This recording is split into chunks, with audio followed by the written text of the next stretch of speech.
김현정의 뉴스 쇼.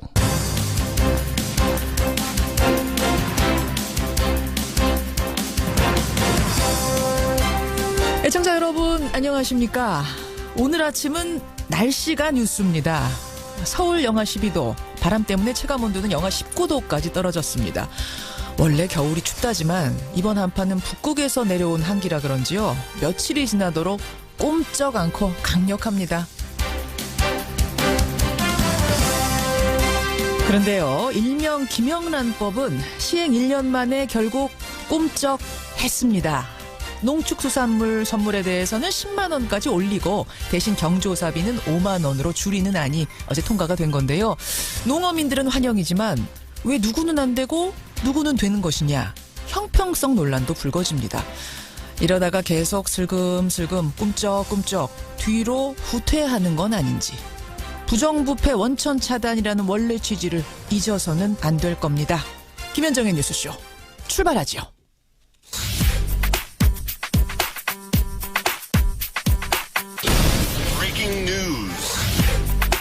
김현정의 뉴스쇼가 주목한 오늘의 포인트, 김정훈 기자 나와 있습니다. 어서 오세요, 김 기자. 네. 오늘 첫 번째 포인트 뭐부터 볼까요? 네, 한국당의 3파전입니다. 정치권, 오늘 자유한국당 원내대표 경선으로 뜨거울 것 같아요. 네, 후보가 3명이죠. 김성태, 홍문종, 한선교 의원인데요. 예. 김성태 후보는 친홍준표, 홍문종 후보는 친박근혜, 또 한선교 후보는 중립지대 후보로 알려져 있거든요. 예. 이 때문에 원내대표 한 사람을 뽑는 게 아니라 자유한국당 내 각 세력의 우위를 엿볼 수가 있는 선거가 되겠습니다. 투표는 오후 4시에 합동토론회 이후에 진행이 되는데, 과반 득표자가 나오지 않으면 다득표자 2사람을 대상으로 결선 투표를 진행하는 방식입니다. 투표요? 네, 현재까지는 그 결과를 예측하기가 어려워 보이네요. 누가 뽑히냐에 따라서 당 안팎에 큰 변화가 있을 수가 있어요. 네, 그렇죠? 특히 당내 친박 세력의 거취, 또 바른정당 복당파 의원들의 그런 역할에 변화가 있을 수가 있겠죠. 또 대여 투쟁의 수위도 달라질 것 같네요. 오늘 뉴스닥 있는 날입니다. 뉴스닥에서도 이 얘기 조금 더 다뤄보도록 하죠. 다음 포인트 갑니다. 네, 사드 역지사지입니다. 중국 국빈 방문을 앞둔 문재인 대통령, 사드 문제에 대해서 역지사지 해법을 강조했더라고요. 네, 방중을 앞두고요, 중국 CCTV와 인터뷰를 했는데, 사드 문제에 관해서 한국과 중국은 서로 상대방의 입장을 역지사지해야 한다, 또 시간을 두고 해결하는 지혜가 필요하다, 이렇게 밝혔거든요. 이와 관련해서 중국의 기자가 3불 원칙을 다시 물었는데요. 3불 원칙이라 하면 이제 사드를 추가 배치 않겠다, 미국의 MD 체계에 편입되지 않겠다, 한미일 군사동맹에 엮이지 않겠다, 이 세 가지를 한국이 지킬 거냐, 뭐 이런 거예요. 그렇습니다. 네, 이에 대해서도 이미 입장을 밝힌 바 있다라고만 말해서 논의 확대는 선을 그었습니다. 아울러 양국 정상 간 회담 후에도 공동 성명을 채택하거나 공동 기자회견을 하지는 않기로 했는데요. 사드와 관련한 양국의 입장 차가 드러날까 우려했기 때문으로 보이네요.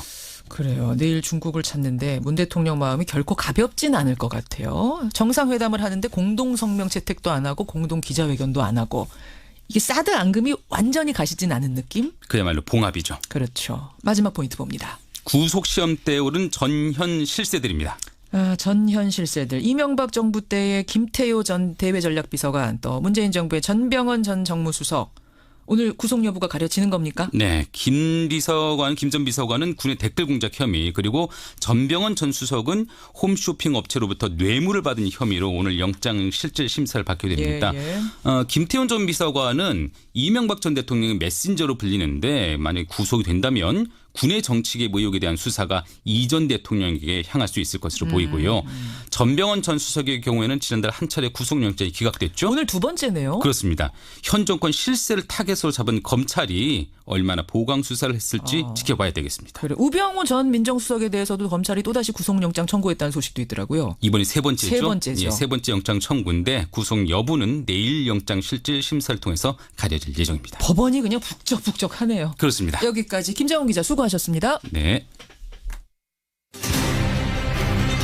이거야말로 짝퉁 제보 조작 사건입니다.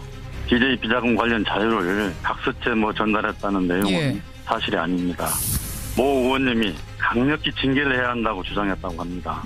마치 그 순간을 기다렸다는 듯이. 누굽니까? 청취자들께도 좀 알려드릴 의무가 있을 것 같아서요. 이모 의원님이라고 하는 얘기를 들었습니다. 이모 의원님이요? 예, 어제 국민의당 박주원 최고위원과의 인터뷰 내용 기억하십니까? 예, 그중에 일부를 제가 잠깐 다시 들려드렸습니다. 김대중 전 대통령의 비자금 의혹 제보자로 지목이 됐죠. 박주원 최고위원. 어제 저희와 인터뷰를 하면서 나는 그 CD 100억짜리 양도성 예금 증서를 DJ 것이라고 하면서 주성영 의원에게 건넨 적이 없다. 이건 대하소설급의 음모다. 라면서 반박을 했습니다. 그러면서 이 음모에 연관된 인물, 이른바 배후 인물로 같은 당의 이모 의원. 제가 이제 이모 의원이 누구냐라고 계속 이제 질문을 드렸더니 이용주 의원이다라고 지목을 했습니다. 예. 다른 정당과의 통합을 찬성하는 안철수 대표하고 자신을 고립시키기 위한 어떤 반대파의 음모다라는 주장이었죠. 이용주 의원도 할 말이 많다고 합니다. 국민의당 이용주 의원 직접 연결을 해보죠.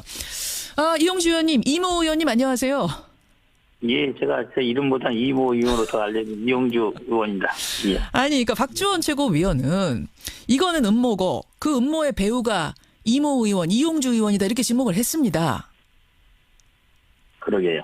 예. 뭘 근거로 이제 그렇게 주장하셨는지는 모르겠으나 결국에 이제 보시면은 이번 사태가 지난주 금요일 날 아침에 새벽에 경향신문의 단독 보도로서 시작된 거 아니겠습니까? 금요일 그렇죠. 그래서 그 음모론에 제가 관련돼 있다면은 결국에는 그 경향신문의 보도, 단독 기사와 관련이 있을 수밖에 없지 않겠습니까? 예. 하지만 저는 그 경향신문의 기사 내용과 기사의 보도의 과정에 전혀 관여한 바도 없고, 저뿐만 아니라 호남 중진 의원들이 경향신문 보도 관련해서 기자를 만났다거나 한 것은 전혀 없는 것으로 알고 있습니다. 결국에는 예.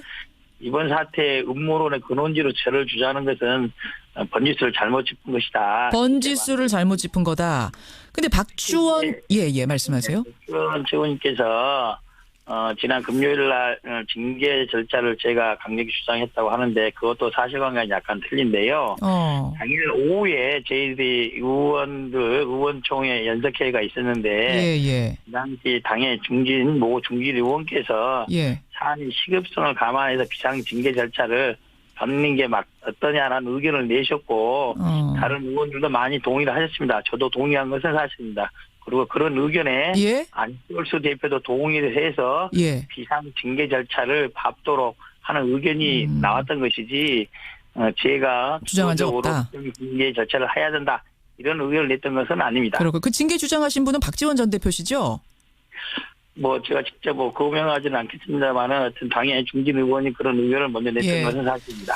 그렇게 해서 징계가 된 거고 나는 전혀 앞장선 게 없다라고 말씀하셨는데 박주원 최고위원은 근거로 무슨 얘기를 하시냐면 경향신문 보도가 나온 그날 연석회의에서 이용주 의원이 기다렸다는 듯이 그 관련된 문건이라 그러면서 제시를 하시더라. 그걸 그 사이에 어떻게 구해서 그걸 갖고 흔들 수가 있느냐. 사정당국으로부터 뭔가 그 자료를 받은 거 아니냐. 준비해놨다가 그날 흔드신 거 아니냐. 이런 주장을 하셨어요. 그러니까요. 그것도 제가 굳이 설명을 하자면 그죠. 그날 아침부터 경향신문 보도로서 당이 발칵 뒤집혔지 않습니까? 예. 여기서 박주원 최고위원의 변명 내용, 변소 내용이라든지 이런 것 나왔었는데 어느 말이 맞는지 확인할 수가 없는 그런 사태가 있었습니다. 그래서 오후에 저희들이 오후 4시로 당의 의총이 예정되어 있어서 제가 법사위 간사로서 당의 논란에 보면은 주성영 전 의원이 DJ 비자금 관련해서 명예훼손 사건으로 재판을 받아서 판결을 받았다는 내용이 언급되어 있지 않습니까? 그렇죠. 예. 그래서 정식적인 절차를 거쳐서 법무부에 해당 판결문 자료를 제공해달라고 요청을 했습니다. 법무부에다가 그 당시 그 판결문 좀 주시오. 예, 그렇습니다. 그래서 오후에 그 의총 전에 의총하는 진행하는 와중에 그 판결문 절차를 판결문을 받았습니다. 그걸 받아 보니까 박지원 최고위원이 말하는 내용은 이거잖아요. 본인이 주성영 의원을 만난 것은 맞고 자료를 준 것은 맞으나 그게 김대중 대통령의 비자금 관련 자료라 하면서 준 건 아니다라고 해명하고 있는데 저희 어제 인터뷰에서는요. 아예 2006년에는 만난 적도 없다. 만난 것 자체도 부인하셨어요. 자료를 건넨 건 물론 부인이고. 어쨌든 이제 그거는 처음에는 그렇게 이야기를 했어서 맞아. 말이 좀 이제 바뀌었습니다만. 그래서 이제 그 내용을 보니까 주성영 의원의 해당 관련 판결문 내용을 보니까 그거는 검찰 관계자로부터 CD를 받았고 당시 검찰 관계자가 이 자료는 김대중 대통령의 비자금 의혹 관련 자료다. 라고 하면서 주었다는 부분이 명확히 나타나 있습니다. 판결문에. 예. 저희가 의원총회 때 그렇게 서로 다른 주장을 하고 있는데 주성영 의원의 판결에는 당시 검찰 관계자가 시위를 죽고 줄 당시에 이게 김대중 대통령 비자금 관련 차례다라고 하면서 주었다는 게 명확히 나타나 있어서. 자, 그런데 그 부분에 대해서 박주원 최고위원은 그 판결문에 제보자라고 써 있는 검찰 관계자가 나라는 걸 어떻게 알 수가 있느냐. 나는 만난 적도 없는데 그 관계없는 판결문을 가지고 와서 당장 그날 징계하자라고 하는 것이 이게 뭔가 음모 아니냐. 오히려 당 사람을 감싸면서 아니라고 같이 해줘야 될 사람들이 오히려 이쪽 편을 들고 있더라. 이건 음모다. 이렇게 주장을 하세요. 그 당일날만 하더라도 박지원 최고위원의 변명 내용은 주성영 의원을 만난 것도 맞다. 자료 준 것도 맞다. 단지 DJ 비자금 관련 자료라고 준 건 아니다. 이렇게 변명을 했었습니다. 지금 또 좀 내용이 달라졌겠지만은 예. 그런 상태에서 저희들은 누구의 말이 맞는지를 확인하기 위해서 당시 수사 관련 자료들이 없기 때문에 그 일단이라도 확인할 수 있는 판결문을 구해서 본 거죠. 알겠습니다. 그러니까 누구나 구할 수 있는 판결문, 특히 법사위 사람이 구할 수 있는 판결문이었다. 이런 말씀이에요. 지금 뭐 청취자 문자들도 들어오고 그럽니다. 또 이제 뭐 세간에 도는 이야기도 혹시 이용주 의원 뒤에 박지원 전 대표가 계시는 거 아니냐. 그러니까 뭐 배우의 배우 소리인가요? 이런 이야기도 혹시 들으셨어요? 예를 들면 그런 거죠. 만약에 저희들이 배우라고 한다면은 예. 다 지난주 목요일 금요일만 하더라도 저희 당이 예산 전국을 잘 처리해서 예. 국민들로 지지가 좀 올라오고 있는 그런 상태 아니었겠습니까? 맞습니다. 그러면 이걸 터뜨려 가지고 그에 찬물을 끼얹을 필요가 있겠습니까? 앞뒤가 안 맞는 이야기죠. 굳이 찬물 끼얹을 이유가 있겠느냐. 그런데 말이죠. 사실은 지금 물론 맞습니다만 최근에 당 내에선 어떤 일이 있었냐면 바른정당과 통합을 하자는 안철수 대표 측이 있고 그건 안 된다라는 이른바 이제 호남계 의원들이 대립하고 있는 상황 아니었겠습니까? 그렇습니다. 그리고 경향신문 보도가 나온 그 다음 날 안 대표는 호남에 내려가기로 한 바로 그 순간이었거든요. 공교롭게도 타이밍이 그렇다 보니까 안 대표하고 안 대표 측근인 박 최고위원의 추락을 노린 음모다라고 음모론이 피어날 법한 정황이긴 했어요. 이용주 의원님. 결국 그것은 경향신문에서 담당 기자가 왜 그것을 그 날짜에 했는지에 대한 문제 아니겠습니까? 그것은 그쪽에 물어봐야 되는 것이지 저희들이 이게 야당이 국민의당이 경향신문 언론을 움직여서 그걸 조정을 했다라고 볼 수는 없죠. 번지수 잘못 찾았다. 물어보고 싶으면 경향신문에 물어봐라 이 말씀이세요. 그렇습니다. 예, 알겠습니다. 근데 이제 박지원 최고위원은 이렇게 말씀하세요. 내가 뭐 그렇게 유명한 정치인도 아니고 나의 9년 전 의혹을 사정당국 기억실한 사람이 이제 와서 언론에 제보하고 보도가 나오는 게 이게 우연이라고 보느냐. 물론 뭐 국민의당 누군가가 직접 경향신문 기자하고 접촉은 안 했더라도 어디선가 소스가 흘러간 거 아니겠느냐. 뭐 이런 또 생각을 하시는 것 같아요. 뭐 그럴 수도 있다고 봅니다. 저도 이제 이 사건이 뭐 그런 의문은 있다고 보는데 분명한 건 이거죠. 이런 의혹이 지금에 있었던 게 아니라 제가 2008년 주동영 의원의 그 당시 사건 당시 언론들을 다 찾아봤어요.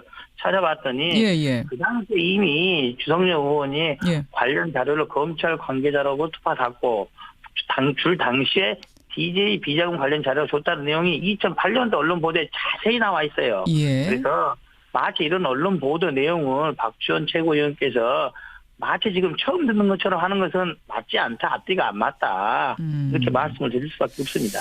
박지원 최고위원이 어제 어설픈 대하소설급 음모다라고 얘기했는데 그러면은 지금 이용주 의원 말씀을 쭉 종합해보면 그런 음모의 가능성은 뭐 요새 말로 1도 없다. 전혀 없다. 1도 없다. 대하소설이 아니고 굳이 한다면 픽션이 아니라 팩션일 가능성은 있다. 픽션이 아니라 뭐라고요? 팩션. 팩션? 팩트에 근거한 이야기다. 팩트다. 예, 알겠습니다. 예. 이용주 의원 만나고 있습니다. 그나저나 말입니다. 이 의원님. 아니, 이렇게까지 감정의 골이 깊어지면은 이거 정말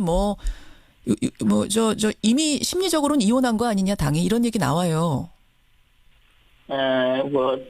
이혼이 필요할 수도 있으나, 보통, 이혼을 하게 되면은 이혼한 것보다 이혼 안 하도록 노력을 많이 해야 되지 않겠습니까? 부부간에 불화가 있다고 그때마다 이혼할 수는 없는 거 아닙니까? 틀린 부분, 이견이 있는 부분들은 조정해서 사는 방향으로 노력을 해봐야겠죠. 지금은 충분히 그런 노력이 가능한 시간을 보고 특히 뭐 이혼하다 보면은 또 이혼하려고 마음을 먹어도 숙려기간 이런 거 필요하지 않습니까? 숙려기간 4주 있죠. 예. 충분히 의견을 조정할 수 있을 정도의 범위 내에 들어있다. 어느 나라 당내 갈등이 있을 수 있는 거 아니겠습니까? 이것을 그 범위를 넘어섰고 분당 탈당을 운운할 정도의 그런 상황은 아니라고 봅니다. 아니라고 보세요. 안철수 대표의 재신임 얘기까지 나오는 마당인데.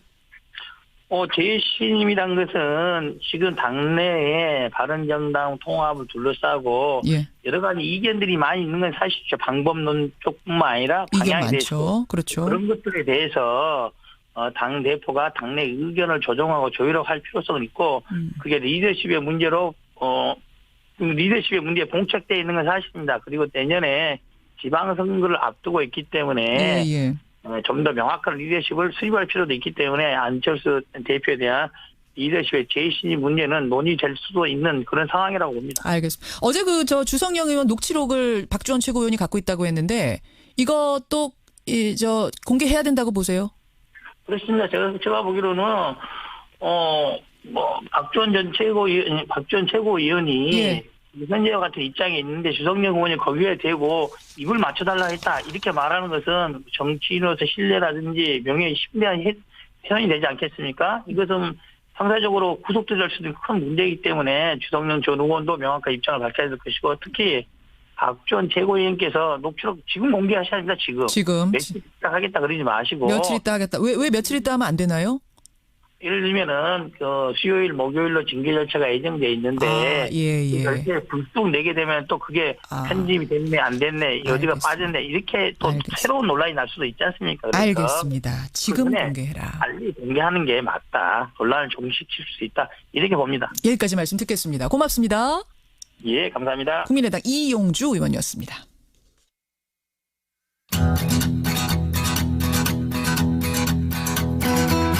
김현정의 뉴스쇼는 청취자 여러분의 참여로 이루어집니다. 트위터, 페이스북, 레인보우 게시판, 그리고 단문 50원, 장문 100원의 유료 문자 샵 1212, 우물정 1212 통해 참여하실 수 있습니다. 김현정의 뉴스쇼, 여러분과 함께 만듭니다. 김성환의 행간 시사평론가 김성환 씨 나오셨습니다. 어서 오십시오. 네, 안녕하세요. 이제 말로는 이혼 아니라고 하는데 밖에서 보기에는 심리적 이혼 한 걸로 보이지 않아요? 그렇죠. 같은 집에 살고 있는데 각방 쓰고 있는 거죠. 그러게 말입니다. 봉합이 됐으면 좋겠다라고 이용주 의원은 말씀을 하셨지만 숙려기간 4주라고 아까 하셨거든요. 4주 동안 어떻게 될지 지켜봐야겠습니다. 행간 뭐 가지고 오셨어요? 혹시 김현정 앵커는 세금 체납한 거 없으시죠? 저는 없죠. 국세청이 공익 상습 체납자 2만 1,000여 명의 실명과 인적사항을 공개를 했는데요. 제가 다 살펴보지는 않았지만 김현정 앵커는 없는 것 같습니다. 체납할 만큼 많지도 않아요.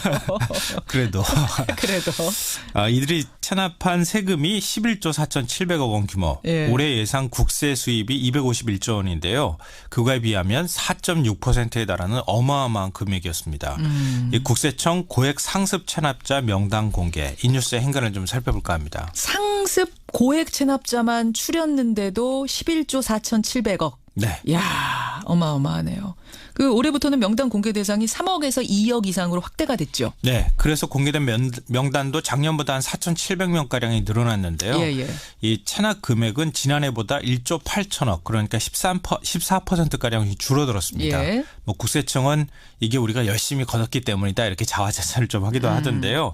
이 고액 개인 상위는 모두 기업인이 차지를 했습니다. 기업인들. 이 상속세 447억 원을 내지 않은 유지양 전 효자건설 회장이 1위를 차지했고요. 효자건설 회장. 네. 2위는 증여세 392억 원을 내지 않은 신동진 전 이프 대표. 3위는 369억 원을 체납한 김우중 전 대우그룹 회장.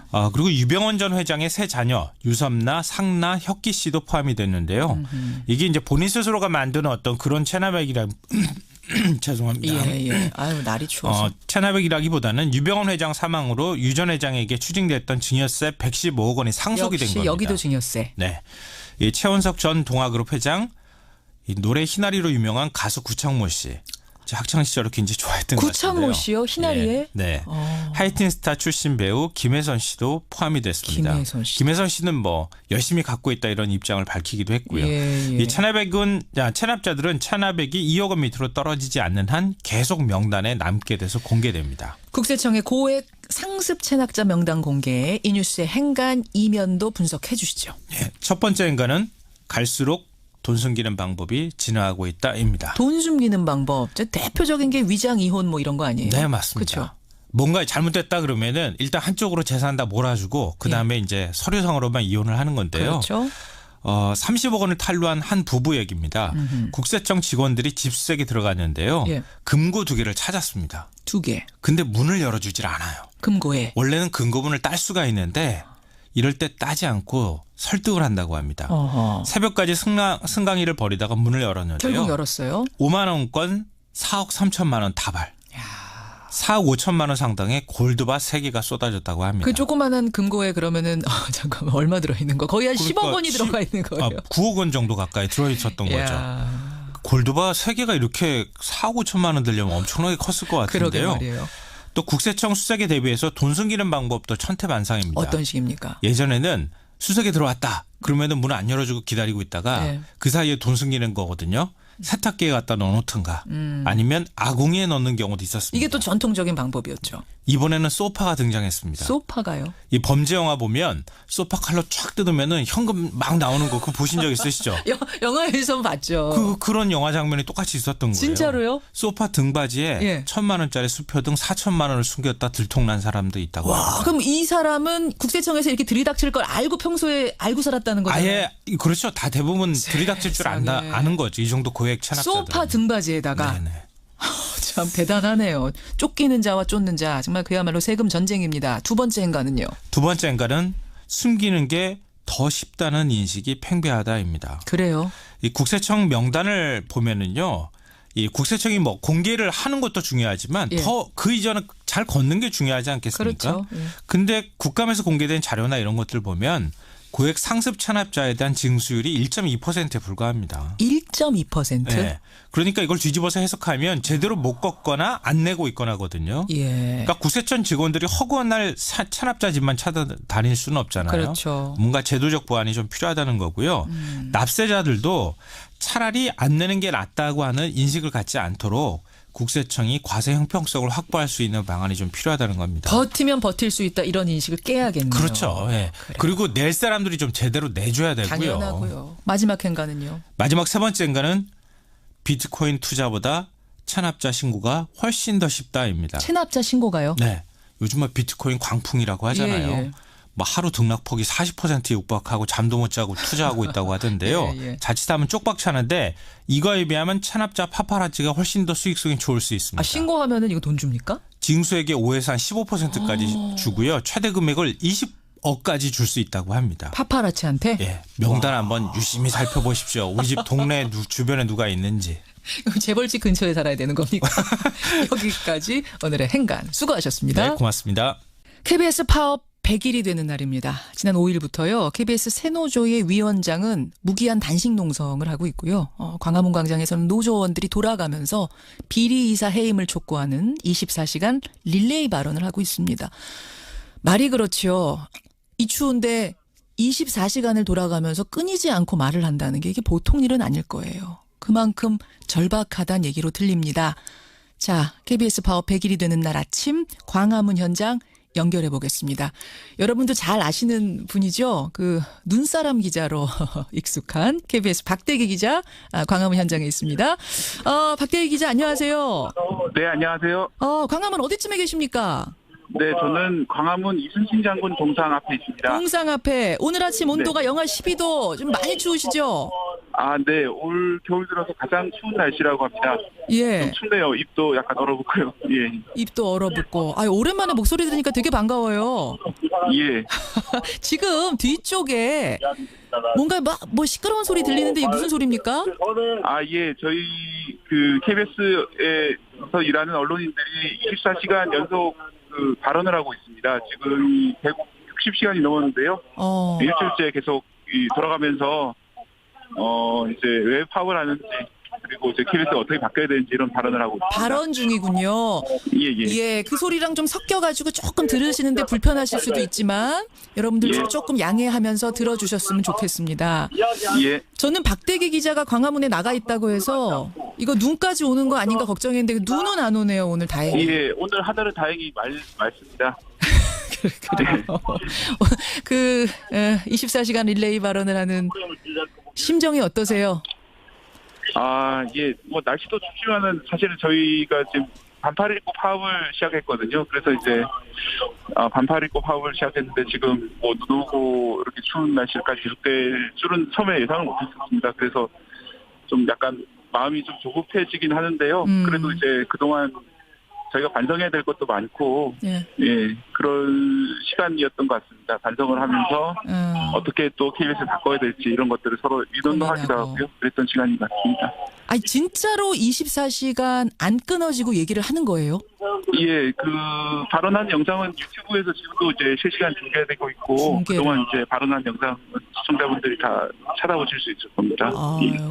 아니 밤 12시 넘어가면 사실은 듣는 사람도 없을 텐데.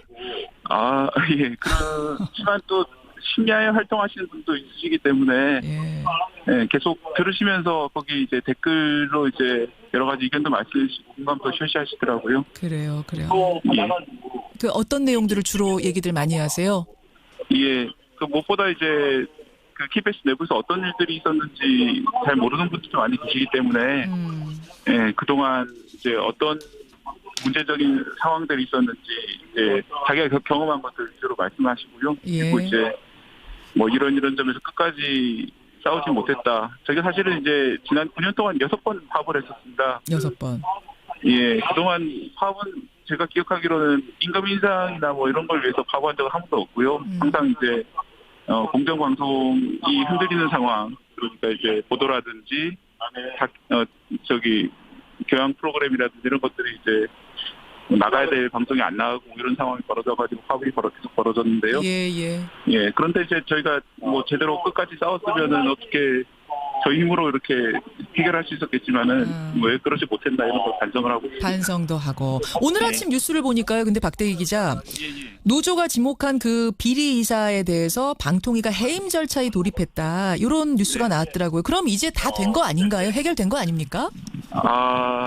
제가 생각하기로는 그렇지는 않습니다. 그게 이제 해임 절차가 뭐 오늘 결정해서 내일 바로 할 수 있는 그런 것은 아니고요. 예, 뭐 충분한 시간을 걸쳐서 수기를 해야 되기 때문에 좀 그 상당한 절차가 남아 있고 저희가 이제 계속 여론부터 계속 파업을 해온 입장에서는 과연 이제 저희가 원하는 대로 이제 될 수 있을까 걱정도 되고 하기 때문에 끝까지 파업을 이어갈 계획이라고 들었습니다. 지금 여러분 광화문 현장 연결하고 있습니다. KBS의 박대기 기자 연결을 하고 있는데 뒤에 계속 소리가 웅성웅성 들리죠. 이제 KBS 노조원들이 24시간을 돌아가면서 발언을 하고 있는 그 현장이기 때문에 조금 시끄러운 소리가 들립니다. 여러분께 양해를 구하고요. 저 박대기 기자. 네. 지금 혹시 가능하다면 막 발언 끝내신 분 한 분 잠깐 바꿔주실 수 있어요? 예, 이제 바꿔드리겠습니다. 일단 바꿔주십시오. 예, 잠시만요. 예.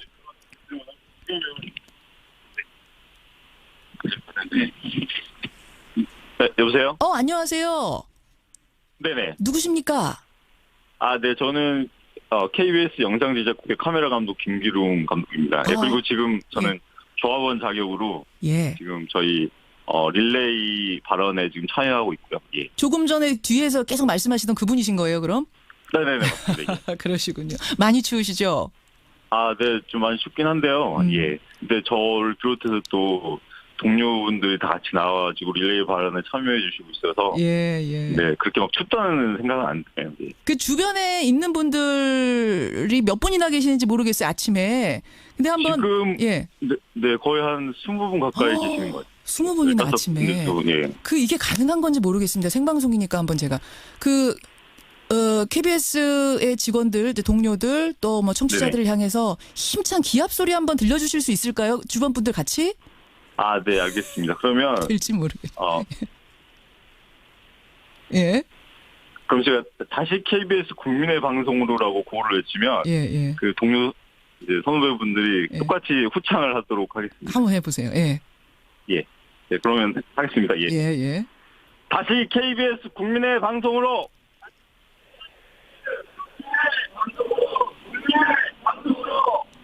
네, 들으셨나요?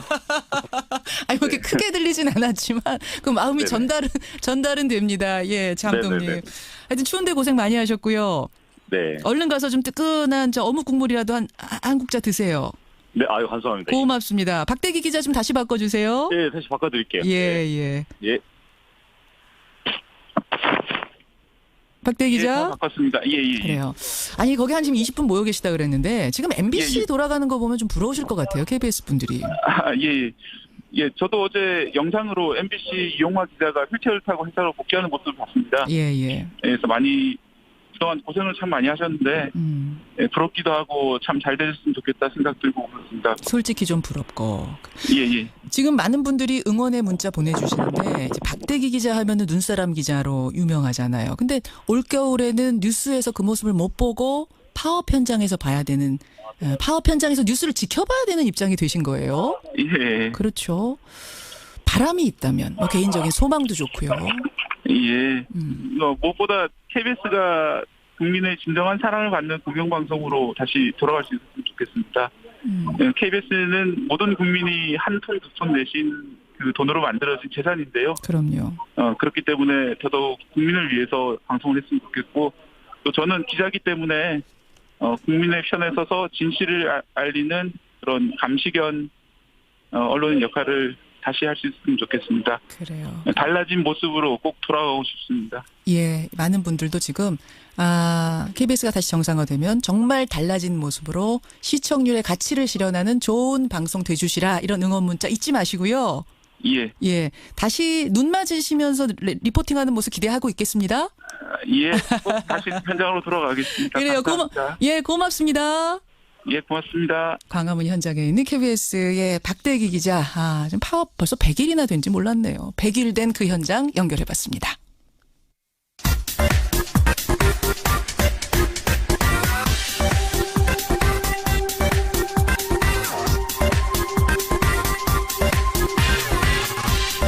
미국엔 나스닥, 우리나라엔 코스닥이 있다면 뉴스쇼에는 뉴스닥이 있습니다. 뉴스쇼 증권시장 뉴스닥, 오늘도 세미래정책연구소 허성무 소장, 바른정당 이준석 노원병 당협위원장 나오셨어요. 어서 오십시오. 예, 안녕하세요. 네, 안녕하세요. 정말 춥죠? 예.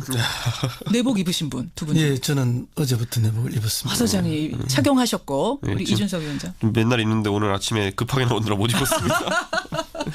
오늘은 저도 입었어요. 고백하자면. 너무 추워서. 그 추위를 이기는 나만의 비법? 혹시? 소장님? 내복? 예, 뭐 가장 추울 때는 내복을 입는 게 제일 좋죠. 예. 그리고 뭐 집 밖을 잘 안 나가는 게 최고의 비법이죠. 뜨끈한 아랫목에서. 저는 집에 있으면은 계속 커피를 끓여 마십니다. 그래가지고 진짜 막 하루에 20잔 먹은 적도 있어요. 거의. 그래요. 굉장히 날씨가 오늘 추운데 정치권은 상당히 뜨겁습니다. 국민의당은 아까 인터뷰 들으셨겠지만 지금 안에 그 분위기가 이건 뭐라고 해야 돼? 용암 끓듯이 끓고 있다 그래야 되나요? 부글부글 중이고, 자유한국당은 오늘 원내대표 경선의 날입니다. 결전의 날이고, 상한가 하한가 뭘 골라오셨을지 굉장히 궁금해지는데 아마 이 이야기들도 다 들어가 있을 것 같아요. 상한가부터 보겠습니다. 허 소장님. 예, 임종석 청와대 비서실장을 상한가로 골랐습니다. 임종석 비서실장, 잠깐만요. 이중석 위원장님. 저는 이제 국민의당 박지원 의원을 골랐습니다. 국민의당 박지원 의원. 일단 임종석 비서실장 왜 상한가입니까? 임종석 비서실장이 이 전대협 세대의 가장 상징적인 인물이죠. 그렇죠. 물론 뭐 벌써 재선 국회의원을 했고 당의 사무총장도 이미 경험한 바가 있습니다. 그리고 중간에 조금 침체기를 겪었는데 지난 대선 과정을 겪으면서 정치권 전면에 급부상을 했고 어쨌든 지금 서울시장 후보로 끊임없이 거론이 되고 있죠. 본인은 일단 아니라고 얘기는 했잖아요. 예, 지난번에 전남지사 이야기도 나왔고. 맞아요. 근데 뭐 대통령이 이제 그 광주 야구 경기 시구하러 가실 때 따라갔는데 그거 하나만으로도 왜 따라갔나? 또 뭐 전남지사 나가는 거 아니냐? 뭐 이렇게 온갖 억측들이 난무했죠. 근데 이번에 아랍에미리트하고 레바논 특사로 갔습니다. 맞습니다. 예, 뭐 그때는 뭐 상상할 수 없는 것들을 뛰어넘는 지금 온갖 억측들이 난무하고 있거든요. 왜 갔는가? 비서실장이 왜 아랍에미리트와 레바논의 특사로 갔는가? 이건 모종의 다른 임무 있는 거 아니야? 그렇죠. 이런 얘기가 막 돌아요. 맞습니다. 청와대에서는 뭐 그래도 비서실장쯤은 가야만 대통령의 진정성이 전달될 수 있다. 그리고 군인들에 대한 위로, 격려다. 그 액면 그대로 봐달라고 이야기하지만 어느 언론도 어느 국민도 액면대로 지금 보고 있지 않죠. 그렇죠. 특히 이제 제일 처음에 터져 나왔던 것이 대북 비밀 접촉설이었습니다. 그러니까 레바논에 가서 북한하고 뭔가 접촉을 하려고 이제 대통령이 특사 파견한 거 아니냐. 그렇죠. 대화의 물꼬 트기 위해서 이런 얘기들. 만약에 이제 임종석 비서실장이 아니라면 그런 특사설이 안 나왔겠죠. 비밀 접촉설이. 그런데 이제 임종석이기 때문에 그런 이야기가 나왔을 거라고 봅니다. 그래요. 그만큼 정치적 무게감 또 대통령의 측근이라는 이런 것들이 작용을 했다고 봅니다. 예. 그만큼 이제 임종석 비서실장은 이미 그 우리 세대의 가장 정치의 중심에 선 인물로 들어와 있다는 것을 상징적으로 증명하는 것이고요. 또 물론 이제 국민들의 바람이 있죠. 워낙 지금 남북 관계가 안 좋고 뭐 미사일 핵실험 또 동계올림픽이 곧 열릴 텐데 이거의 성공 여부도 불투명 이러니까 막 그나마 비밀 접촉이라도 해서 좀 남북 관계 풀렸으면 좋겠다 하는 이제 국민들의 이런 바람도 있는데 과거의 정권에서는 비밀 접촉설이 있어도 국민들 별 관심이 없었어요. 맞아요. 언론도 맞아요. 그렇고. 그런데 이렇게 이제 큰 관심을 받는 것은 결국은 임종석이 갖는 정치적 무게감 때문에 그런 건데. 그래서 이제 그게 아니다라고 끊임없이 청와대가 부인을 하니까 그러면 지방선거 띄워주기가 아닌가? 그런 얘기 이런 이야기도 나오고 그런 정도로 뭐 그 안 띄워줘도 원래 떠 있는 사람인데 이런 이야기 되니까 그러면 뭐지? 전 정권이나 전 정권 사정을 위한 사전 양해 구하기 뭐 이런 이야기까지 지금 나오는. 그 뭐냐면은 이제 MB 정부의 자원 외교 비리를 캐러 거기 보내진 거 아니냐 이런 얘기가. 뭐 비리는 이미 캤는데 그걸 이제 본격적으로 수사를 하려 하니 그 상대국이 있으니 상대국의 사전 양해 구하러 간 게 아닌가. 온갖 별 얘기가 다 돌아요. 난무하고 있습니다. 이제 그럴 정도로 임종석의 작은 움직임에도 언론과 국민의 관심이 간다. 왠가 지난번에 보면 뭐 부항 뜬 거 가지고 뭐 난리가 나지 않았습니까? 그다음에 뭐 대통령 미국 출국할 때 환하게 웃는 모습 가지고 또 난리가 났죠. 한마디로 그러니까 스타예요. 스타 이슈메이커. 뭘 하든지 다 관심이 되는. 그만큼 임종석과 그 주변 세력들이 이제 대한민국 정치의 중심에 와 있다는 것을 반증하는 거라고 봅니다. 지난번에 자유한국당 전희경 의원하고 주사파 논쟁이 있었잖아요. 그거는 타격 안 된 겁니까? 뭐 타격이라기보다는 오히려 임종석이 존재감을 키워준 것이 아닌가. 도와준 거예요. 뭐 임종석이 정치권에 들어오면서 이미 주사파는 다 던지고 들어왔을 텐데 그걸 굳이 뭐 수십 년이 지나서 다시 끄집어내 봐야 어느 국민이 뭐 그걸로 임종석을 다시 그렇게 생각하겠습니까? 그런데 그런 측면이 있죠. 예를 들어 주사파 논쟁이 있었고 예를 들어 임종석 의원이 과거에 주사파 활동을 했던 건 사실이고 아까 허 소장님 말씀하신 그렇지만 이제는 전향했겠죠. 그런데 이제 다만 대북 협상을 하는 데 있어가지고 만약에 과거에 예를 들어 박정희 정권의 비서실장 같은 느낌으로 이제 대북 특사로 만약에 임종석 의원이 활동하게 되거나 이렇게 된다면은 그때는 국민들이 약간 불안해할 수 있는 부분이 있습니다. 적합하냐? 왜냐하면 과거에 이제 상당히 이제 북한의 옹호적인 입장으로 학생운동을 했던 적이 있기 때문에 물론 완전히 바뀌죠 사람은. 예를 들어 하태경 의원도 그렇게 했다가 지금은 완전히 반북주의자 중에 최고 반북주의자 아니겠습니까? 그런 것처럼. 그런데 임종석 실장은 그렇게 하기 위해서 이제 본인의 사상에 대한 부분은 한번 전향했다라고 또 이제 밝히는 것도 뭐 굳이 다시 밝혀야 된다면은 그런 인물 하기 전에 한번 다시 나는 자유 대한민국을 옹호한다라고 이제 이야기하면 될 것 같고 이번에 다만 이제 아랍에미리트라는 국가가 낀 거에 대해서는 결국에는 MB 정부와 엮어가지고 바라카 원전을 다시 이야기하지 않을까라는 생각을 하게 되고 두 가지 측면 볼 수 있는 게 첫째로는 바라카 원전 같은 경우 현재 진행형입니다. 건설 및 운영 현재 진행형이기 때문에 최근에 정부의 탈원전 기조에 대해서 해명하러 간 것일 수도 있고요. 아니면 예를 들어 바라카 원전 이제 수주 과정이 있어가지고 MB 정권에 있었던 일에 대한 아까 허 선생님 말씀하신 것처럼 검찰 수사라든지 이런 거 있다면은 그거에 대해서 아랍에미리트가 뭐 운영 국가로서 이제 불안해하지 않도록 어떻게 좀 이야기하는 역할을 하는 당신들에 대해 어떤 적대적인 감정이 있는 건 아닙니다. 뭐 이런 걸 미리 그렇죠. 사전 양해 구하기 위해서. 몇십 조짜리 프로젝트인데 그 대상국인 아랍에미리트 입장에서 얼마나 불안하겠습니까? 한국에서 무슨 이야기가 나오면은. 그렇기 때문에 그런 측면 때문에 비서실장이 특사라고 한 것이 아닌가라는 생각이 듭니다. 그래도 여기서 객관적 사실은 짚고 가야 될 게요. 주사파였다고 규정하는 건 잘못된 것이고요. 또 북한의 이런 일을 했다는 것도 잘못된 일입니다. 그때 당시에 북한에 대해서 객관적 평가나 가치를 인정하고 그 부분에 대해서 우리가 객관적으로 접근하자는 이야기를 아마도 그때 전대입 세대들은 했다고 생각합니다. 임수경 의원을 보낸 거는 맞잖아요. 북한에 임수경을 보내면 북한을 찬양하는 겁니까? 그런 건 전혀 아니죠. 그러니까 그 단순 논리로 임종석 의원의 정치적 성향을 그냥 이렇게 확정적으로 매도하는 것은 옳지 않다고 보고요. 전대협 의장 출신이라는 것만 팩트다 이 말씀이신 거죠. 그렇죠. 그래요. 그 청와대에서는 지금 두 가지 다 부인했거든요. 북한과 접촉하러 간 것도 아니고 뭐 그 나라에다가 양해 구하러 간 것도 아니다. 라고 했지만 사실은 어떤 큰 역할을 하러 간 게 아니면 비서실장까지 보낼 이유가 있었겠느냐라는 얘기가 나올 수밖에 없는 상황. 부인했기 때문에 더 확정적이죠. 제가 봤을 때는. 오히려. 예, 왜냐하면 그런 것들에 대한 보도를 인지하고 있고 민감하게 반응한다는 거니까요. 어쨌든 상한가라는 데 두 분 다 동의하시는 거죠. 김종석 비서실장. 국민의당 박지원 의원을 이준석 위원장을 상한가에 올리셨는데 예. 근데 일요일에 마라톤 나갔다가 박지원 의원이 계란 맞았잖아요. 계란을 안 맞았으면 상한가에 안 올렸을 것 같은데. 맞아서? 네, 계란을 맞았다는 건 이제 어쨌든 국내 정치에서 한 축을 이제 또 맡고 계시다는 것도 이제 보여준 것인 게 이게 안철수 의원의 열성 지지자가 이제 계란을 던졌다고 이제 알려져 있는데. 그렇죠. 사실 그 이유가 뭐겠습니까? 지금 안철수 대표를 상당히 궁지에 몰아넣고 있기 때문이거든요. 이게 잘 생각해 보시면요. 지금 박주원 최고위원이 이제 사실상 뭐 당권 정지 사퇴. 잠깐만요. 제가 여기서 여러분 발음을 잘해야 돼요. 박주원하고 박지원은 전혀 다른 사람입니다. 박주선도 다른 사람. 박주선도 다른 사람이고요. 박주원, 박지원. 예. 그래서 박주원 이제 최고위원이 이제 사실상 뭐 최고위 사퇴까지 몰리게 되고 그다음에 그 전에도 보면 이제 최명길 전 의원이 의원직 상실하면서 최고위원 내려놓지 않았습니까? 그렇죠. 이게 둘 다 친안철수계 이제 최고위원이란 말이에요. 보통 이제 정당에서 최고위원회가 무너지는 시점, 그러니까 다시 당대표 선거가 필요하다라고 이제 사람들이 인지한 시점이 언제냐면은 최고위원이 한 3명 정도 사퇴했을 때입니다.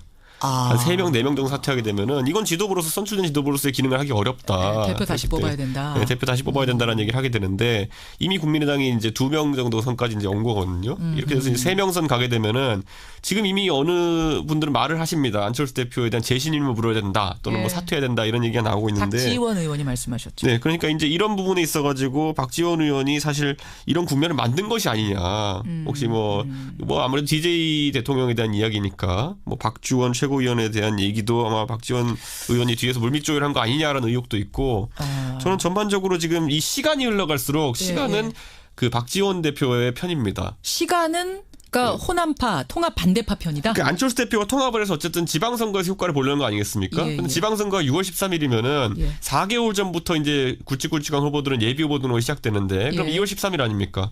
2월 13일부터 예비 등록 시작하면은 그 전에 그게 이제 그 설쯤이기 때문에 그 직전인 한 1월 말까지는 대충 결정이 나야 돼요. 통합을 할지 말지가. 네, 그래야 나중에 사람들이 가서 예비 후보들이 초록색 잠바를 입을지 아니면 파란색 잠바를 입을지 아니면 뭐 다른 색깔 잠바를 입을지 결정하게 되는데 그때까지 결정 못 하고 마음 급한 사람들이 잠바 입고 돌아다니기 시작하면은 그때는 이미 분위기가 달라집니다. 그렇기 때문에 박지원 의원은 통합 반대파기 때문에 무조건 1월 한 중순까지만 이런 국면을 끌고 나갈 수 있으면은 통합이 무산되는 겁니다. 잠깐만요. 정리 좀 해볼게요. 그러니까 통합을 하려면 지금 해야 돼요. 설 되기 전에 해야 되는데 지금 뭐 박주원 최고위원과 관련된 이런 일들이 막 터지고 당이 정신없게 되면 통합 얘기를 안철수 대표가 더 드라이브를 걸 수가 없어지고 이렇게 시간이 끌어서 1월 넘어가다 보면 통합 자체가 힘들어지는 물리적으로 힘들어지는 상황이 오게 됩니다. 시간은 박지원 호남파 의원들 편이다. 그렇죠. 지금 우리가 한번 살펴보면요. 올해 정치하셨던 분들 박지원 대표도 그렇지만 최근에 김무성 대표도 보면요. 바른정당이 그때 탈주파 사태가 생겼을 때 지금 보면 아시겠지만 오늘이 원내대표 선거입니다. 12월 이제 12일이죠 오늘이.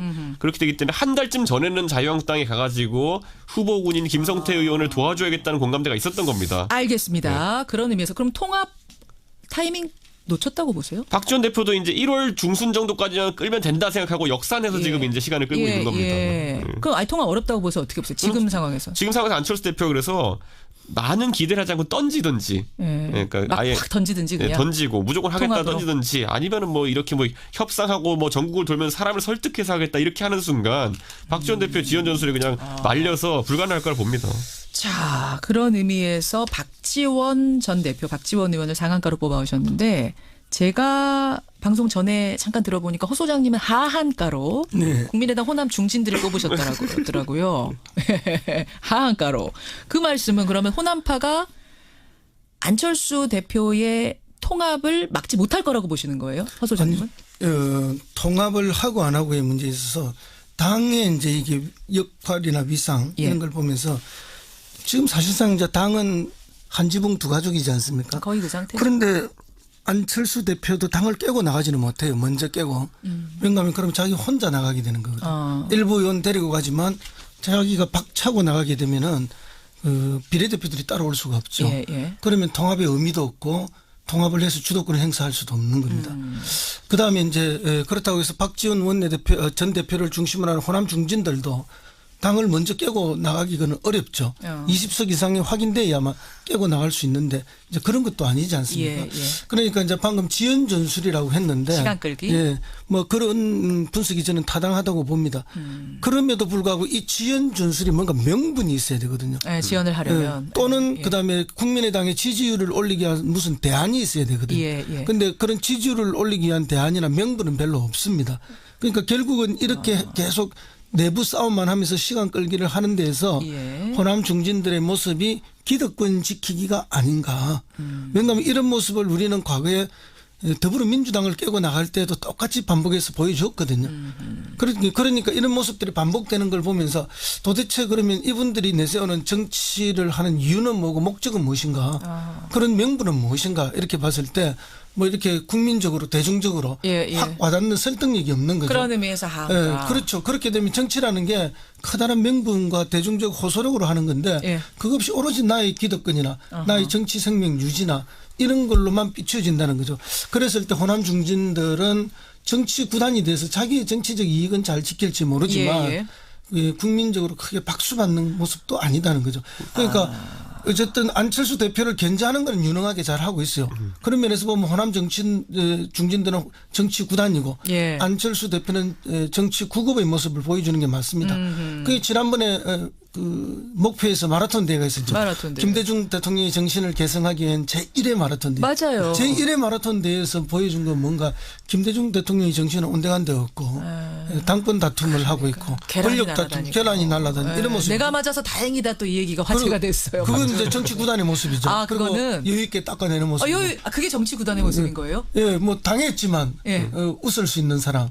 그런데 옆에서 그런 모습이 연출됐을 때 오히려 그 모습에 대해서 그 자리에서 이런 모습은 옳지 않다라고 질타를 해야 되는 게 안철수 대표의 또 모습인데 뭐 안철수 대표 아무 일도 없었다는 듯 내하고는 무관한 듯 그냥 달리기만 했어요. 그 다음 날 이제 말을 하긴 다음 했습니다. 날만. 그 타이밍을 놓치는 거죠. 타이밍을 놓쳤다. 그 자리에서 그렇게 말했으면 오히려 이 모습의 수혜자가 자기가 될 텐데 정말 이해할 수 없는 그런 정치적 순발력의 부족 같은 것도 보인단 말이죠. 이게 그러니까 이렇게 계속 싸우는 모습만 보이고 어느 쪽도 뚜렷한 명분은 없고 국민적 느낌 그 공감은 없는 이런 상황이니까 결국 호남 중진들도 이번에는 한가를 줄 수밖에 없는 상황입니다. 저는 근데 이제 시대 조류라는 게 있잖아요. 보면은 어쨌든 삼김 시대라고 우리가 얘기하지 않습니까? 그렇죠. 김영삼, 김대중 대통령이 대통령하고 JP도 이제 총리하고 나서 이제 자연스럽게 국민들이 그들의 퇴장을 이제 생각한 것처럼 이제 보면 지금 자유한국당에서 지금 이제 소위 말하는 영남을 기반으로 한 중진들이 지금 수사받고 이렇게 하고 있지 않습니까? 그들의 퇴장이 사실상 이제 시간 문제인 상황 속에서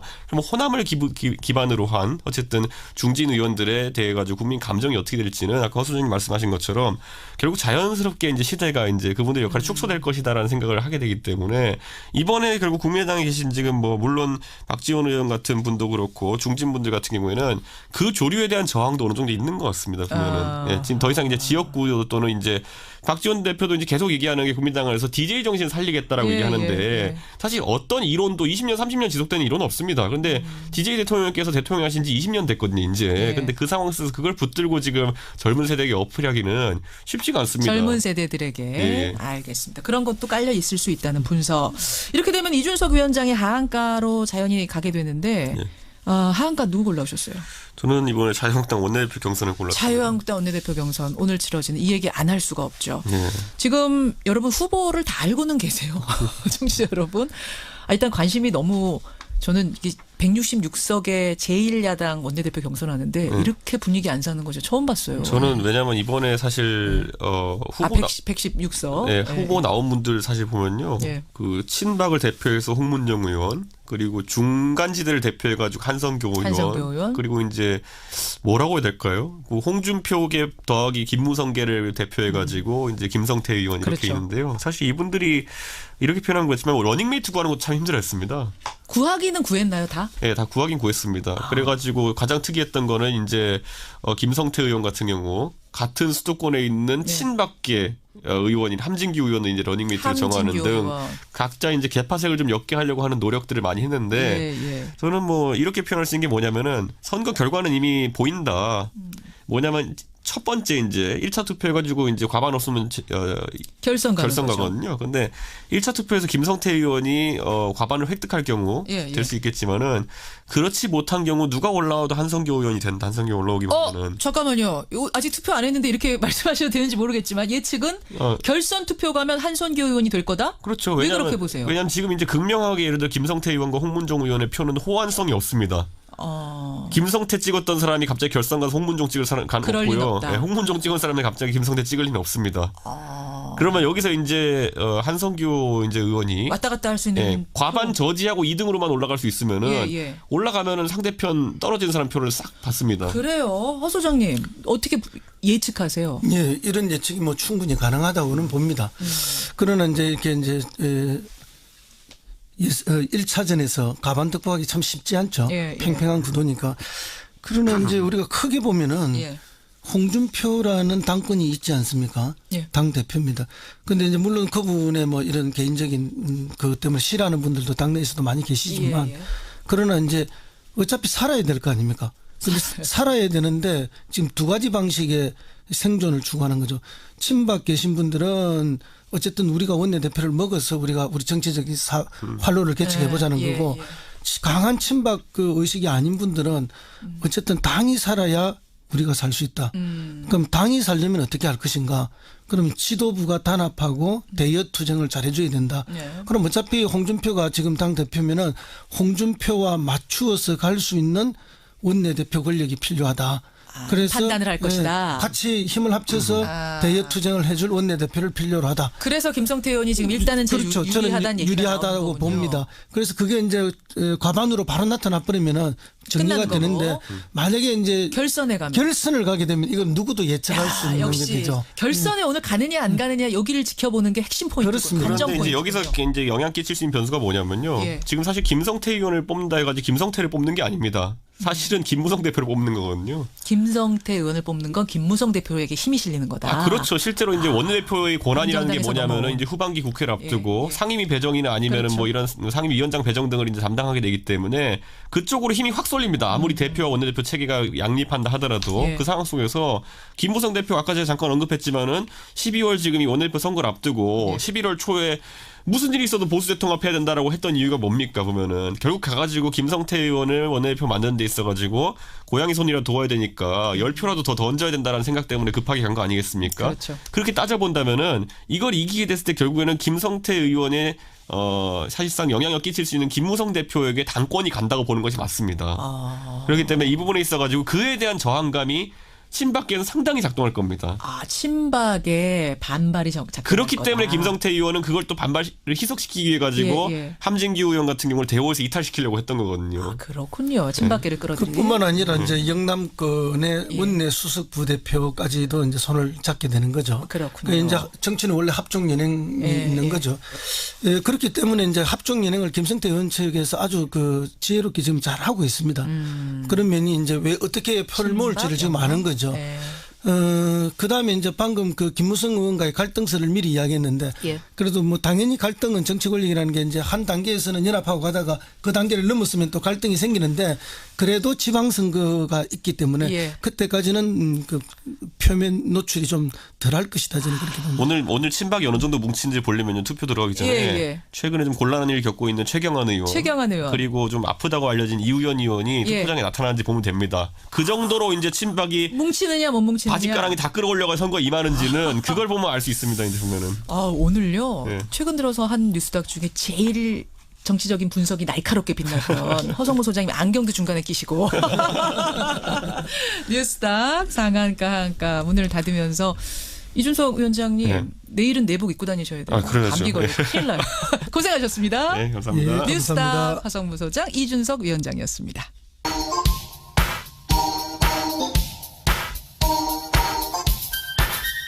김현정의 뉴스쇼 CBS 라디오와 함께하고 계십니다. 저는 퇴근길 시사잡기 정관용입니다. 김남힘님 4.16 합창단 응원합니다. 8612님도 4.16 합창단 가슴이 먹먹하고 뭉클해지네요. 김미현님도 문자 주셨고요. 박명세님도 응원글 남겨주셨습니다. 오늘 이 세월호 합창단을 마지막 편으로 해서 CBS 특별기획 2017 대한민국 소리유산 30부작이 마무리가 됐습니다. 어떤 소리가 여러분 제일 기억에 남으세요? 사실은 이제 뉴스를 1시간 반 동안 빽빽하게 긴장감 있게 전해드리다가 이 3분 동안은 저는 힐링의 느낌을 가졌었거든요.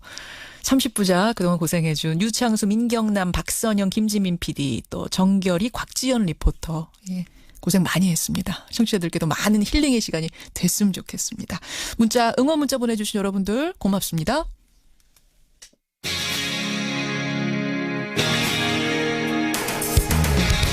여러분께서는 지금 CBS 라디오 김현정의 뉴스쇼를 함께하고 계십니다. 여러분, 제가 지금부터 드리는 말씀이 무슨 뜻인지 한번 해석을 해보세요. 오늘 날씨 싫어하냐? 에바 참치 춥다. 핫팩 붙여야 할 각? 빼박 캔트. 인정? 인정. 동의? 보감. 여러분 얼마나 알아들으셨어요? 이게 일명 급식체라고 불리는 말투랍니다. 학교에서 이제 급식을 먹는 10대 청소년들 사이에 유행하는 말이다 해서 급식체라고 불리는 건데요. 이 급식체를 모르면 대화가 안 될 정도로 지금 청소년들이 많이 쓰는 말투랍니다. 대체 급식체, 이 정체가 뭔지 좀 알아보고요. 또 이런 언어의 유행을 우리가 어떻게 봐야 하는지도 짚어보죠. 오늘 화제 인터뷰 서울대학교 국어국문학과 박진호 교수 연결해 보겠습니다. 박 교수님 안녕하세요. 예, 안녕하십니까. 제가 앞에서 읽은 그 문장, 오늘 날씨 싫어하냐? 핫팩 붙여야 할 각? 빼박 캔트? 동의, 보감. 이게 도대체 무슨 소리예요? 예, 저도 처음에는 좀 의아하고 모르는 게 많았습니다만. 예. 저도 인터넷 찾아보고 젊은 사람한테 물어보고 해서 좀 많이 공부를 했습니다. 그래서 예. 실화냐, 이거는. 예. 예컨대 오늘 날씨 영하 10도라는데 그거 진짜냐, 정말이냐, 라는 뜻을 좀 재미있게 표현해서 실화냐, 이렇게 표현을 하는 것 같고요. 진짜냐, 예. 빼박캔트란 말 참 재밌는데, 빼도 박도 못하고 약간 이런 뜻을 이제 빼도 박도의 첫 글자 빼박다고 하지 못한다를 영어에 can't를 써가지고 이렇게 쓰는 겁니다. 빼박은 전 대충 이해했는데 can't가 그러니까 할 수 없다 can't예요? 예. 각이냐는 뭐예요? 뭐뭐 할 각이냐? 예, 이거는 원래 이제 당구 칠 때 이런 각도에서 이렇게 치면 어떻게 될 각이다 이런 말에서 온 것 같은데 그냥 내가 예상컨대 어떻게 될 것 같다라는 뜻으로 무슨 각이다 이렇게 표현을 하는 것 같습니다. 핫팩 붙여야 할 각? 이거는 그럼 핫팩 붙여야 할 상황이야? 이 소리예요? 오늘 너무 추워서 아마 핫팩을 붙여야 될 것 같다 이런 뜻이고요. 동의? 하고 물어보니까 보감. 이건 뭐예요? 이거는 이제 그 동의 보감 아시기 전에 인정, 이거부터 먼저 공부를 하시는 게 좋을 것 같은데. 인정? 인정. 이게 뭐예요? 이거는 내 말 인정하느냐, 내 말에 동의하느냐라는 거를 그냥 명사 인정만 써서 인정 이렇게 물어보고 대답할 때 누구세 네 말에 동의한다라고 할 때 인정 하는데요. 예. 이거를 초성만 따가지고 이응지읒 이응지읒 이렇게 쓰기도 하고요. 예. 그래서 이제 인정하고 물어보는 것과 같은 뜻으로 동의 이렇게 물어봤을 때 이제 동의보감이란 책하고 이제 같은 말이 들어 있으니까 물론 이제 동음이의어입니다만. 예. 그래서 이제 동의할 때 그래 동의라고 답할 거를 보감 하는 식입니다. 예를 들면 또 어떤 말이 있습니까? 혹시 오지고 지리고 이런 말 들어보셨습니까? 아니요, 전 처음 오지고 지리고가 이게 무슨 말이에요? 기존 사전에도 있고 이제 옛날부터 쓰던 말인데 요즘 젊은 사람들은 훌륭하다, 최고다. 그럼 제가 하나 문제 더 내볼까요? 그러세요. 급식체. 기역, 이응, 디귿 뭔지 아시겠습니까? 기역, 이응, 디귿? 예, 이런 거는 이제 초성체라고 해서 예. 요즘 또 젊은 사람들이 어떤 말 앞에 강조하는 뜻으로 개라는 말을 많이 붙이는데요. 많이 붙이죠. 예, 그래서 예컨대 이 쇼핑몰에서 사는 것보다 저쪽 쇼핑몰에서 사는 게 개이득이다 이런 말을 많이 쓰는데 개이득을 이제 초성만 따서 기역이득 이렇게 많이 하는데 그래서 이런 초성체도 요즘 유행인데 넓은 의미의 그 급식체에 포함될 수 있을 것 같고요. 진짜 어렵네요. 이건 이제 급식체라는 게 말 표현의 유행이라면 야민정음이라고 해서 표기하는 문자의 유행도 있다면서요. 이게 또 이제 좀 재밌습니다. 이제 명칭이 왜 야민정음이냐면 예. DC 인사이드라는 그 사이트 안에 여러 가지 갤러리가 있는데 예. 특히 이제 야구 동호인들이 모이는 야구 갤러리에서 아마 이런 풍습이 처음 시작된 모양입니다. 거기서부터 시작된 말투. 그래서 이제 야구 갤러리 야자를 따라 야민정음이라고 하는데요. 예를 들면 어떤 게 야민정음이에요? 이것도 제가 한번 퀴즈 형식으로 한번 퀴즈 오늘 좀 많이 내시는데 땀나네요. 댕댕이가 뭔지 아시겠습니까? 땡땡이 그런 거예요? 땡땡이? 그 아니고 이제 멍멍이, 개, 강아지를 뜻하는 말인데요. 댕댕이가 어떻게 멍멍이에요? 댕자하고 멍자가 예. 서로 좀 그렇게 혼동되기 쉬운 글자들이거든요. 아, 여러분 한번 그 머릿속으로 그리면서 지금 말씀을 들어보세요. 그러니까 댕이라고 쓰고 멀리서 보면 그게 멍멍이로 보인다. 예, 그러니까 댕자하고 멍자하고 헷갈릴 수 있죠. 그러네요. 그래서 일부러 그걸 이용해가지고 멍이라고 써야 될 때 댕이라고 쓴다든지 아니면 거꾸로 댕이라고 써야 될 때 멍이라고 쓴다든지 이제 하는 식입니다. 또 어떤 게 있어요, 그럼? 띵작. 띵작이 뭐예요? 명작입니다, 명작. 그 띵자도 띵 디귿 2개 쓰고 멀리서 어떻게 보니까 진짜 명자 같이 보이네요. 예. 그러니까 일종의 수수께끼 같은 거죠. 뭐 재미를 추구하거나 재밌게 이런 이제 성향이 사람들에게 있는데 읽는 사람이 추리를 해야 되는데 예. 추리해서 맞춰봐라. 뭐 이런 수수께끼도 출발을 했고 예. 많이 쓰이다 보면 이제는 젊은 사람들은 쉽게 아는 게 돼버린 거죠. 그럼 급식체도 더 못 알아듣겠는 말들인데 예. 그것도 지금 유행하고 이게 그 밑에 숨겨져 있는 심리는 뭘까요? 뭐 앵커께서도 그랬고 저도 그래서 마찬가지입니다만 어렸을 때 청소년 시절 젊었을 때는 기성세대는 우리랑 생각이 달라서 말이 잘 안 통한다. 그렇죠. 그런 생각이 많고 젊은 사람들끼리 소통하고 싶어하는 욕구가 많고요. 그렇죠. 그리고 젊은 사람들끼리 하는 말을 오히려 또 기성세대는 못 알아들었으면 좋겠다. 우리끼리만 알아듣는 뭔가 은어라든지 젊은 이들만의 표현을 만들어내는 성향이 예나 지금이나 많이 있는데 뭐 이런 현상이 더 강화되지 않았나 이렇게 생각이 됩니다. 하기는 저 학교 다닐 때 생각해봐도 8, 90년대에도 왔다, 당근이다, 열라 뭐 이런 말 썼어요. 교수님도 그런 거 있었죠, 학교 다닐 때. 맞습니다. 많았죠. 있죠. 맞아요. 그럼 국어학자가 보시기에, 국문학자가 보시기에는 이 급식체 야민정음 딱 듣고 교수님은 어떠셨어요? 기발하고 참 재밌다. 아이디어가 톡톡 튄다. 라고 해서 아주 껄껄 웃고 이렇게 생각을 했습니다. 아니 이거 사실은 언어 파괴고 한글 파괴 현상 아닌가 싶은데 국문과 교수님이 제일 앞장서서 막으셔야 될 분 아니에요?